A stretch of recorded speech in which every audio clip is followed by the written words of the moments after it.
Maybe we need to change the word for the youngsters. The checking in part, is they seem to get hung up on that word checking in. Yeah. So if we could diversify that word and bring it up to a 2021 thing. Right. What's the word, OG? What's the word?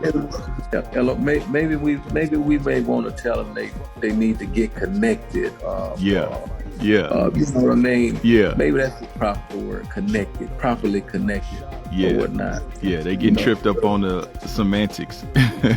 Yeah, they get stuck. I mean, right there you stuck. So then you stuck on stupid, right? Yeah. You're stuck on stupid, and you're not using your powers or access to powers that you have. You're looking at it as a negative versus a positive. We all know if you can tap into good people wherever you go. Wherever, yeah. You know what I mean? It's a blessing, really. Real talk. Real talk. Who want to have access to power and not use it? You know what's to me? A who pick who he be fight with. Right. Like if you sit and you go, I'm not going because this. Fuck with him, but I fuck with this one. Yeah, I think I can take him. Right. You want to fight you think you can beat. What happens when one of hip-hop's biggest moguls gets accused of snitching by a man who runs the streets with an iron fist? You get a war of words so messy, even the biggest fans are torn. Jay Prince just called out 50 Cent for turning to the feds in Houston. And trust, the fallout's about to shake the city's power structure to its core. But 50, he didn't back down. He fired back with that 50 Cent energy. This is the drama you didn't know you needed. So, it all kicked off when Jay Prince, a man who spent decades cultivating his street credibility, went public with one of the most serious accusations you could throw at someone in this game: snitching. Now, we know Jay Prince doesn't speak unless he means it, so when he went on the offensive, it was more than just talk. He accused 50 Cent of running straight to the feds to handle his business in Houston, bypassing the local gatekeepers, the ones who keep the streets under control. And who are these gatekeepers? Well, that's where Jay Prince comes in. See, in Houston, checking in isn't just a courtesy, it's an unwritten rule. Artists who roll through the city are supposed to show respect to the men who control the streets, and Jay Prince has been the head honcho of that system for years. Is there supposed to be a certain protocol for people to check in? No, and I begin with me, and then he can speak for the other generation. But I'm a never, you know what I mean? We don't have time for no shit like that. But 50 Cent, he didn't follow that script.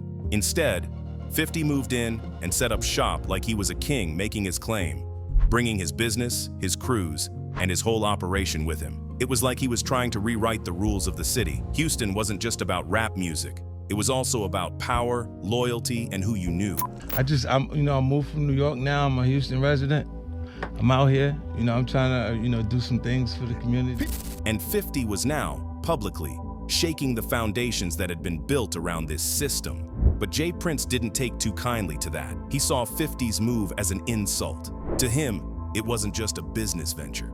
It was an attack on the way things had always been done. And when 50 didn't fall in line, that's when Jay Prince dropped a major bomb. He claimed that 50 was out here making moves with the feds. He even went ahead and fabricated documents to prove that indeed he was cooperating with the authorities.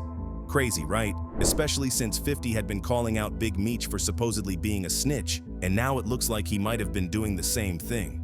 I mean, wow, that's when it got really ugly. You could almost hear the silence across the rap world. People knew what this meant. Nobody wants to be called a snitch, not in hip-hop, not in the streets, and definitely not when your whole persona is built on toughness, on being untouchable, on being someone who doesn't bow to the system. 50's reputation, already built on being the king of petty and master of drama, was now on the line in a way that could flip his whole narrative. But here's the thing, 50 Cent doesn't back down. Not from a challenge, not from a fight, not from anything. So what does he do? He gets to trolling.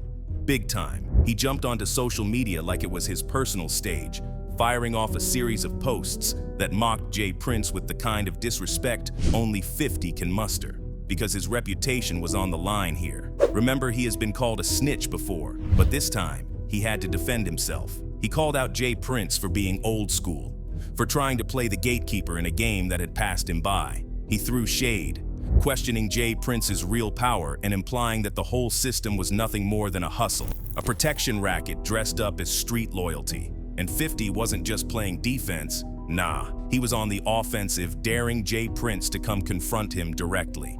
No fear, no hesitation. But Prince basically brushed the whole thing off, saying there's no real money in that kind of stuff anyway. Like he's got more than enough cash to blow, so why bother? To him, the whole check-in thing just doesn't make sense. Real ones aren't going for that anymore. But at the same time, he kind of hinted that rolling with him still has its perks. He wasn't out here trying to force anyone to be cool with him, but if he respects you and calls you a friend, then pulling up in his city as someone he rocks with is a whole different vibe. It's not about fear, it's about mutual respect. And according to him, that's something everyone around there understands. After this, fans went wild. You already know what happens when these two start going at it in the public eye. Twitter erupted. They came in full support of 50 Cent because to them, he is the underdog, the businessman who was actually out here trying to change the narrative, trying to do something bigger than the usual street hustle. The battle lines were drawn, but it wasn't just about Houston anymore. This was about who could control the narrative, who had the power to shape the future of hip-hop in a city that was now ground zero for this war of words. And every little move they made, from social media posts to interviews to behind-the-scenes leaks, was dissected by fans and media alike. Everyone wanted to know who was telling the truth. But that's the thing with 50 Cent. He's always playing a long game. And just when you think you figured out where he stands, he throws in another curveball. That's what makes him dangerous in these situations. He's got the moves, he's got the strategy, and he knows how to play with people's emotions. At this point, it was no longer just about business. It was about pride, power, and who could stand tall when the dust settled. Let's talk about this whole checking in thing, because this is where stuff starts to get real layered. In hip-hop, especially in cities like LA and Houston, there's this street rule.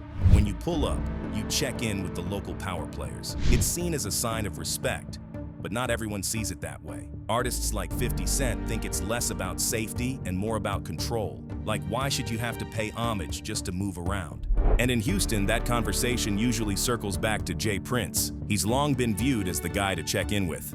His mob ties crew is basically legendary, and not doing the proper rounds when you're in his city, that's seen as a direct challenge. But when 50 landed in Houston, he made it crystal clear.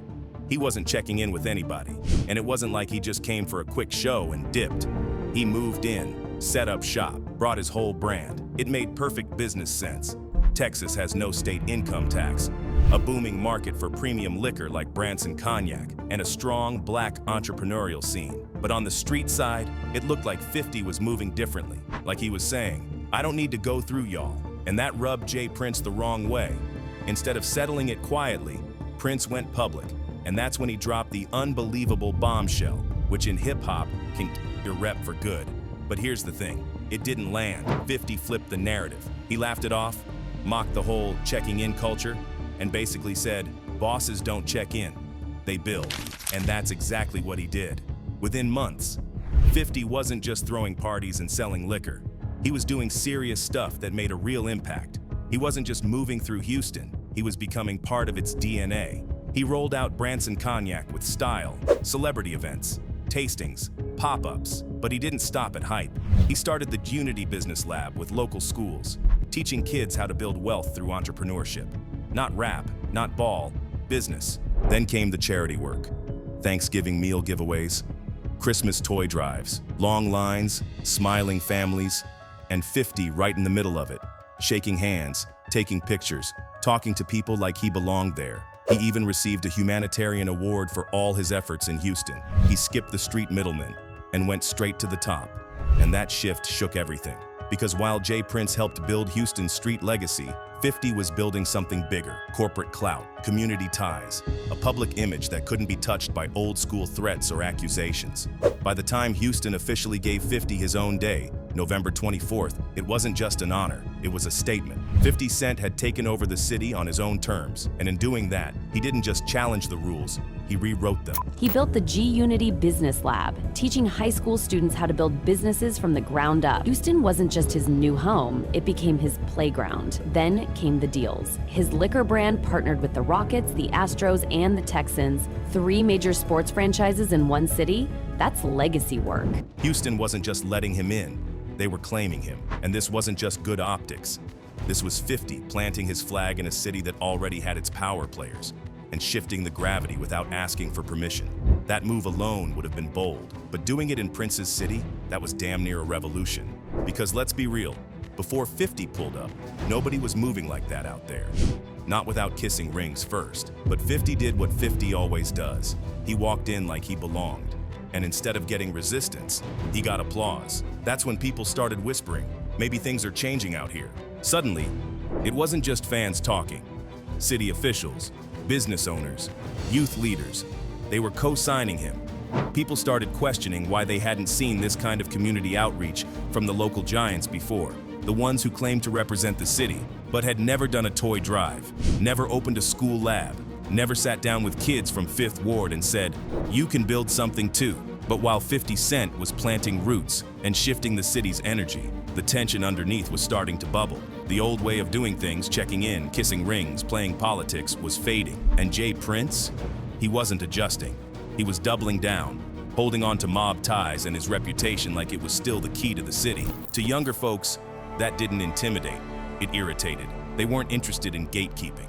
They wanted motion. And 50 had it, real motion. From clubs to council chambers, he was becoming the guy in Houston. That shift was threatening, not just to Prince personally, but to the entire structure he'd spent decades building. Because when someone can move like that, without fear, without permission, without kissing the ring, it makes people question the whole system.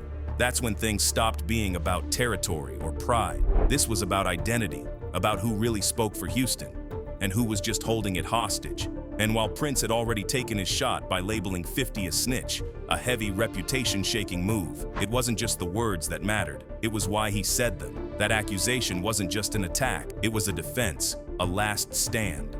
Because if 50 could pull power, respect, and opportunity into the city without going through the so-called gatekeepers, then what were they guarding anymore? That's why the streets were buzzing.